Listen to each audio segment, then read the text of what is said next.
নমস্কার বন্ধুরা, স্বাগত জানাই আমার ইউটিউব চ্যানেলে। তো বন্ধুরা, দুয়ারে সরকার ক্যাম্পের কিন্তু তারিখ পিছিয়ে দেওয়া হয়েছে। তো কবে থেকে দুয়ারে সরকারের ক্যাম্প বসতে চলেছে আজকের ভিডিওতে এটাই তোমাদেরকে জানাবো। তো বন্ধুরা, ভিডিওটা অবশ্যই প্রথম থেকে শেষ পর্যন্ত দেখো। ভালো লাগলে লাইক করো এবং চ্যানেলে নতুন হলে চ্যানেলটিকে সাবস্ক্রাইব করে আমাদের পাশে থেকো এরকম নিত্য নতুন ভিডিও পাওয়ার জন্য। তো চলো বন্ধুরা, ভিডিওটি শুরু করি। চলো বন্ধুরা, প্রথমেই তোমাদেরকে জানিয়ে দিই দুয়ারে সরকার ক্যাম্পে কী কী প্রকল্পের সুবিধা পাওয়া যায়। তো এখানে তোমরা দেখতেই পাচ্ছ রাজ্য সরকারের অধীনে থাকা বিভিন্ন সরকারি প্রকল্পের সুবিধা পাওয়া যায় এই দুয়ারে সরকার ক্যাম্পে। এই ক্যাম্পের মাধ্যমে রাজ্যের সাধারণ মানুষ কন্যাশ্রী, রূপশ্রী, স্বাস্থ্যসাথী, ঐক্যশ্রী, শিক্ষাশ্রী, তপশিলি বন্ধু, জয় জোহার, স্টুডেন্ট ক্রেডিট কার্ড, মৎস্যজীবী ক্রেডিট কার্ড, কৃষক বন্ধু, তপশিলি বন্ধু, প্রতিবন্ধী সার্টিফিকেট ইত্যাদির জন্য আবেদন করতে পারবেন।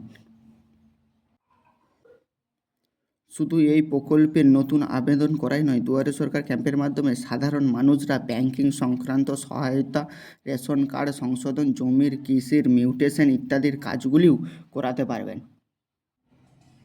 তো বন্ধুরা, এইবারে তোমাদেরকে জানিয়ে দিই দুয়ারে সরকার ক্যাম্প কবে থেকে শুরু হতে চলেছে। তো বন্ধুরা, আসন্ন দুয়ারে সরকার ক্যাম্পগুলি কবে থেকে শুরু হবে সে সম্পর্কে সরকারের তরফ থেকে এখনও পর্যন্ত নির্দিষ্ট কোনো তারিখ জানানো হয়নি। তবে জানা গেছে জুলাই মাসের দ্বিতীয় বা তৃতীয় সপ্তাহ থেকেই জায়গায় জায়গায় শুরু হবে দুয়ারে সরকার ক্যাম্প। তো বন্ধুরা, জুলাই মাসের দ্বিতীয় বা তৃতীয় সপ্তাহে জায়গায় জায়গায় দুয়ারে সরকার ক্যাম্প শুরু হবে, কিন্তু আশা করা যায় যে আগস্ট মাসের 15 তারিখের মধ্যে সব জায়গায় দুয়ারে সরকারের ক্যাম্প বসে যাবে, মানে ক্যাম্পগুলি হয়ে যাবে। তো বন্ধুরা, এই ছিল আজকের আমার আপডেট। যদি আপডেটটি ভালো লাগে অবশ্যই লাইক করো এবং চ্যানেলে নতুন হলে চ্যানেলটিকে সাবস্ক্রাইব করে আমাদের পাশে থেকো। তো এই ছিল আমার আজকের ভিডিও। তো ভালো থেকো, সুস্থ থেকো সবাই। দেখা হবে পরবর্তী ভিডিওতে।